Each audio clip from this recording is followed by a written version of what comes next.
இன்றைக்கி கடல் எண்ணெயிலே சுட்ட தோசை நல்லா கிறிஸ்பாக சூப்பராக இருக்கும். பனானா இட்லி சாஃப்டாக, எள்ளுருண்டை சாப்பிட்ட பிறகு சாப்பிட்றதுக்காக பனானாவும் எள்ளுருண்டையும். இன்றைக்கி ஸ்பெஷல் என்னன்னு கேட்டிங்கன்னா, என்ன எப்போவும் தோசை காமிக்கிறேன், இன்றைக்கி முருங்கைக்கீரை துவையல் அதுதான். ஆனால் நான் வீடியோ எடுக்கலை, சிம்பிள் தான். எண்ணெயை ஊற்றுங்க, 4 குட்டி பெரிய வெங்காயம் போட்டேன், அதை வதக்கினேன். பூண்டு ஒரு 10 பல் போட்டேன், வதக்கினேன்.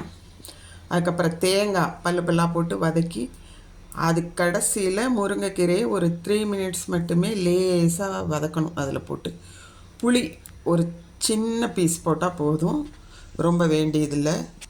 அவ்வளோதான். உப்பை போட்டு அரைக்க வேண்டியது தான். சூப்பர் டேஸ்டியான முருங்கைக்கீரை துவையலுக்காக இன்றைக்கி வீடியோ. ஓகே, பாய் பாய். சப்ஸ்கிரைப் பண்ணுங்கள் என்னோடய சேனலை.